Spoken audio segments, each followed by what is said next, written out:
Severe storms hit Fayetteville over the weekend. Stick around to hear the effects left behind. A campus shooting took place at Florida State University last week. Avoid, get out if you can get out, take as many people with you as you can. Hear how the university's police department works to keep our campus safe from those situations. What started off as a calm Easter Sunday afternoon turned into something scary for some Fayetteville residents. All of this and more when UATV starts right now.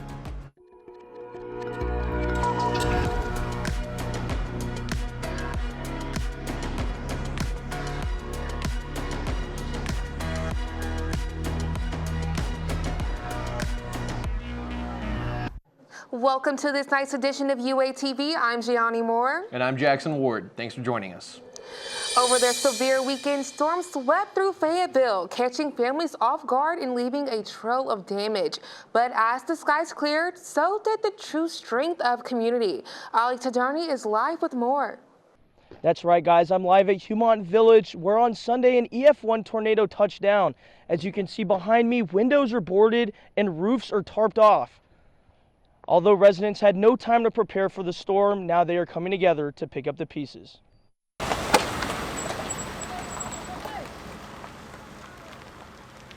Fayetteville residents were blindsided Sunday as an EF1 tornado swept through neighborhoods, leaving damage but also an outpouring of support in its wake. Our neighbor that lives behind us over here to the west called frantically checking on us, asking if we were okay. We weren't really sure what she'd even talking about.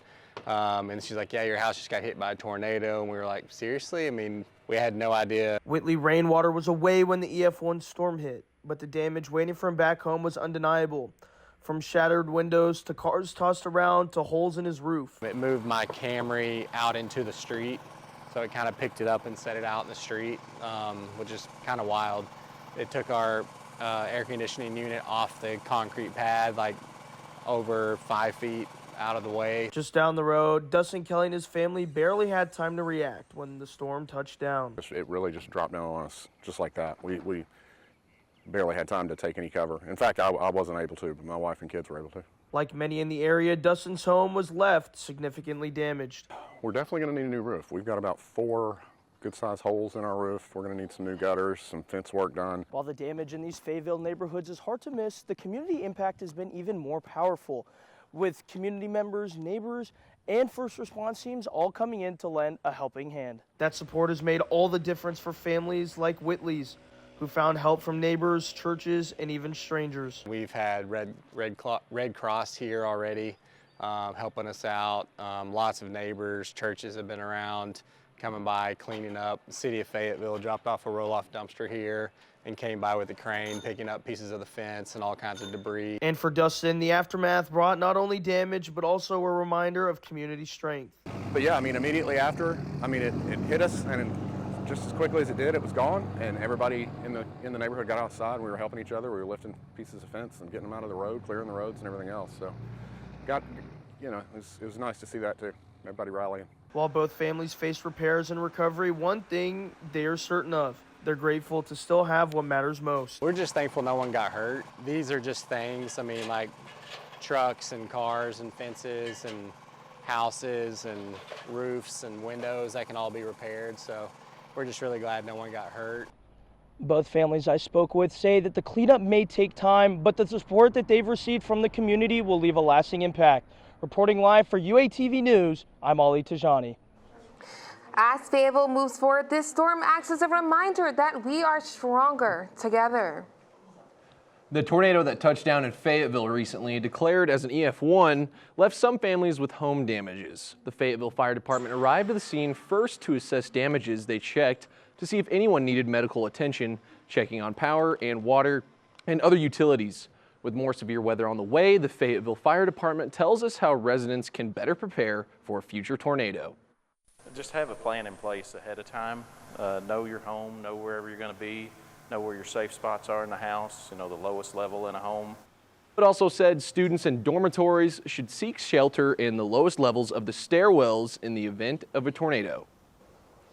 Severe rainstorms hit Fayetteville, Arkansas this past weekend. Lightning struck near Bone Walker during the last week's baseball game, causing students and players to evacuate the stadium.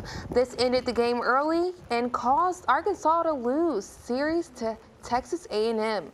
Thunder, hail, rain pelted the city, causing flooding and harsh driving conditions throughout Fayetteville.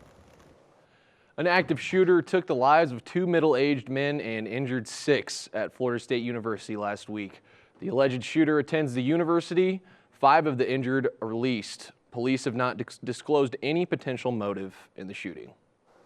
The University of Arkansas Police Department ensures student safety if the campus ever anticipated an active shooter.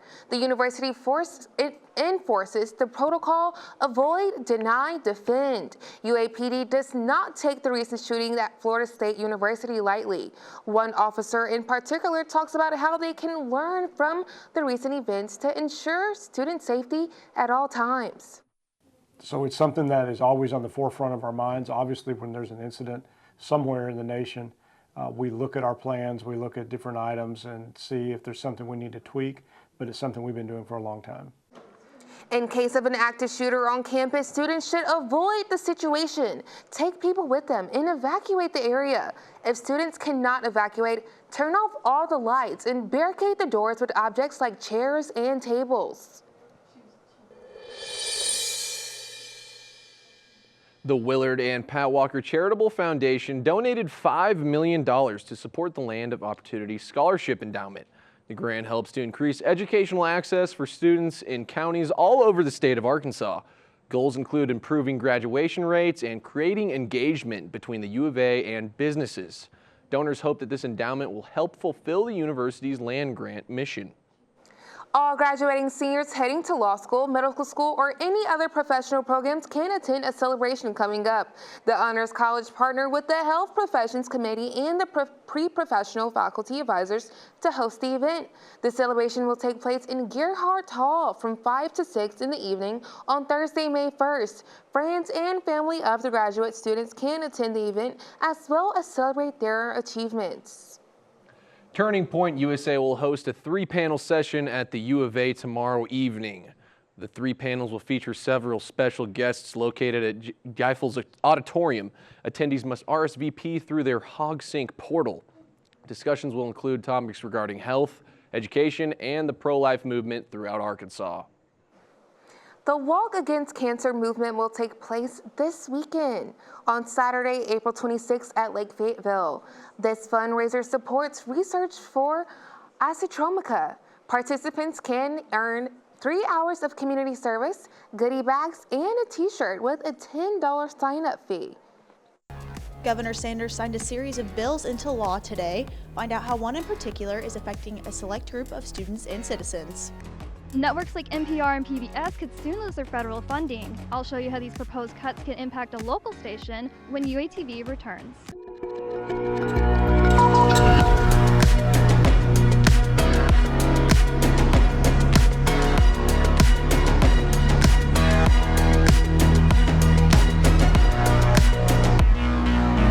Two pieces of legislation were sent to the governor's desk last week that have the state divided.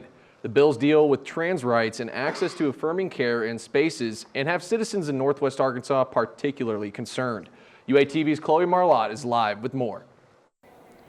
I spoke with a professor of law here at the U of A who also happens to be the state representative for the city of Fayetteville.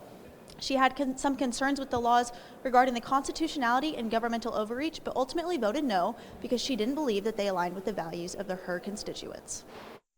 As legislators return home after wrapping up session, 2 particular bills have left a distinct community with fear and concern over their sense of belonging in Arkansas. House Bill 1916 and Senate Bill 486 both deal with the social issue of trans rights and access to gender-affirming care and placement. Advocates for this group have criticism of the government's efforts to regulate them.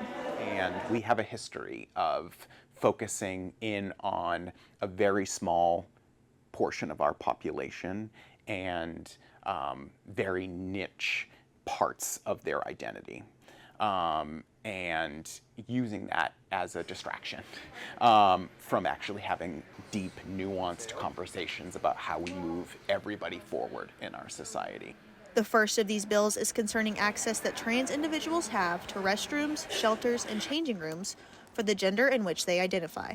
The second opens the doors for families and patients to sue practitioners who have provided gender-affirming care to a minor. At their core, these policies deal with guarding the next generation, but the difference in how that is done is causing a rift. So my job, as angry and as frustrated as I can get, is always to try to come from a place of educating and just trying to remind my colleagues that we really do all want the best for all of our kids.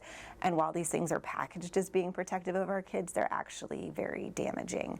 Representative Clowney credits the diverse community of LGBTQ individuals and an understanding of the group in Northwest Arkansas to be what motivated all three lawmakers of the region to vote no on both bills. Now, the implementation of these policies will have a very real impact for students here on campus at the university, but for many, they are more concerned with the message that it sends. I am so sorry that the state continues to do this to you session after session. I'm sorry. I wish to God that this was not the political discourse that we were having. For Clowney, DeNicola, and the group of people around them, this sense of empathy only empowers their desire to push back. I will fight with every last breath that I have to make sure that you are safe and that you are cared for. As long as these bills keep coming before us, you will have champions in the legislature, me and so many of my colleagues, who will fight them and who will stand up for you. Representative Mary Bentley is a sponsor for the bathroom bill and a strong supporter for the other, and she says that both of these pieces of legislation serve to protect the privacy, dignity, and well-being of Arkansans while providing a course of action should the law be broken. Governor Sanders officially signed the bathroom bill into law today, but there's still no word on the bill regarding gender-affirming care for minors and medical malpractice. Live for UATV News, I'm Chloe Marlatt. For resources regarding gender identity and mental health, see CAPS and the Multicultural Center. The university offers various Safe Zone Ally training sessions for faculty and students. A proposal from Trump's administration could mean the end of federal funding for Public America. That includes networks like NPR and PBS. Belle Norton is live with the story. The Trump administration recently made a proposal requesting the rescission of over $1 billion in federal funds to public broadcasting. This move has created a debate over the future of public media, especially for local stations like KUAF right here, who rely on these funds for operation. I'm James Campbell. The proposed rescission targets the Corporation for Public Broadcasting, the organization that distributes federal funds to public radio and TV stations nationwide, including KUAF in Fayetteville. If not replaced with our funding or if not protected, it's going to mean changes in what we do here at KUAF. Right now, federal funding accounts for nearly $200,000 of KUAF's budget. Without the support, the station may struggle to maintain the level of service it provides to its listeners. Would likely affect our ability to do as robust of local work as we are. It potentially would impact our ability to bring trusted and beloved national programming to this market. But with strong community support, KUAF may be able to get through the change. The supporters of the programs have to stand in the gap, and we have to increase our donations. Larger mega donors will have to, step forward and say, these are the things that we value. We have to have information, and if it's important for the future of our democracy, I think that there will be money to follow and to support it. The issue goes beyond just dollars. Cutting public media could set a dangerous precedent for how we access information. Whenever you begin limiting access to information in any way, whether it's books in a library collection or news being broadcast on the airwaves, whenever the government imposes itself in a way that limits that, I think that's dangerous for the future of our free democracy. If Congress approves the rescissions, public broadcasters can feel the impact as early as this fall. Live with UATV, I'm Belle Norton. A draft memo outlining the plan is expected to be sent to Congress on April 28th. Once submitted, lawmakers will have 45 days to approve or reject the rescission. Interested in live music and helping the community? Raise as much money as we can to support the Arkansas Symphony and these kids. Learn how a local nonprofit helps benefit children of NWA.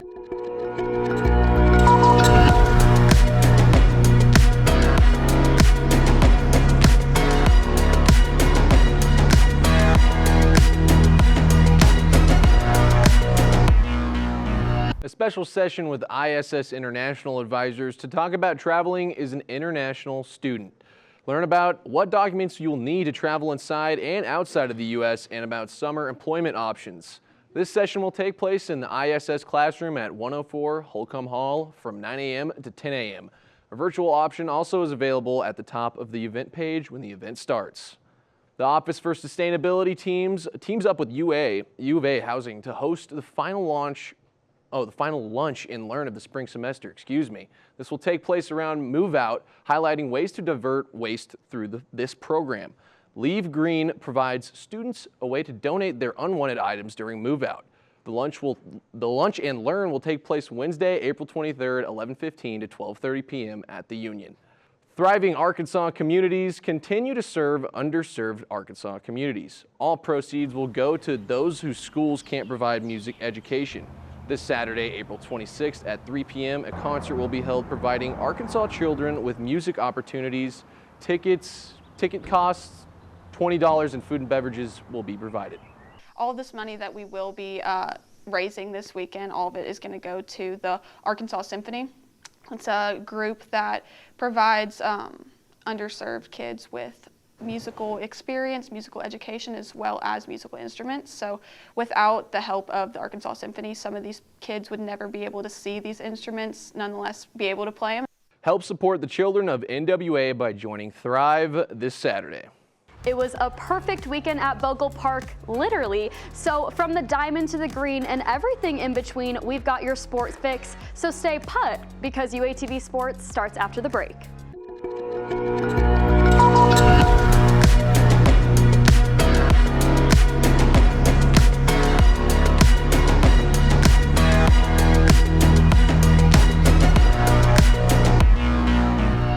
Welcome into UATV Sports, your one-stop shop for all things Arkansas athletics. I'm Maddie Terrell, and to avoid any time violations, let's get this ball rolling. Starting off with some breaking news, this afternoon it has been reported that Boogie Flan will hit the transfer portal, but he is still fixing his eyes on the NBA draft. The transfer portal deadline is tonight at midnight, so this will allow him to keep his options for the coming season open. Over the weekend, the ladies at Bogle Park achieved what we like to call at the U of A sweep. Arkansas dominated Colorado State, beating the Rams 14-1 on Friday and earned the third perfect game in program history, beating Colorado State 8-0, getting both games on the doubleheader done in just 5 innings, and 2 Hogs earned some nods. Reese Buerlein etched her name in Arkansas softball history after tossing the perfect game Friday night and gained attention. She was named SEC Pitcher of the Week. She struck out 2 batters and used only 46 pitches to retire all 15 batters she faced in that game. Between her and Robin Herron and Buerlein, the circle continues to be dominated for the Hogs, and the youngsters on the roster are making names for themselves. Kaylee Wyckoff was named SEC Freshman of the Week last week. She tallied multiple hits in 2 games, multiple RBI in 1. She hit her team-leading 14th double of the season in Game 1 of the doubleheader against Colorado State on Friday to move into a tie for 6th in program record books for doubles in a season. She also made program history with her selection for SEC honors, being the 3rd in 1 season, tying with the 2021 and 22 seasons. Up next, the Hogs will match up against Texas A&M and College Station. You can catch that game at 6 p.m. Friday on SEC Network Plus. Arkansas golf is gearing up for the SEC Championship. The tournament kicks off tomorrow. This year's championship may be the most competitive in league history, as the field features 6 of the nation's top 8 teams and 10 of the nation's top 20. Individually, the SEC has 24 of the nation's top 50 players. Arkansas enters as the number 14 seed, but has been coming on strong since the spring season began. So keep an eye out for those Hogs, for how the Hogs take care of business on the green. The number 5 Hogs will have a little healthy in-state competition against Little Rock. The Trojans will be at home to close out this season's midweek series. The first pitch was just thrown at Baumwalker just a few minutes ago at 6:30. So after UATV, you can head on over to SEC Network Plus to watch that game. Tomorrow, the game will be started at 5 p.m. And if you can't make it to the stadium, that game will be on the SEC Network. There's the buzzer, and I'm officially out of time. It's been an honor turning Arkansas scores into stories for the last 3 semesters. For the last time ever, this is Maddie Terrell for UATV Sports. Tune in to the Sports Advantage tomorrow at 7:30, but for now, stick around for more news after the break.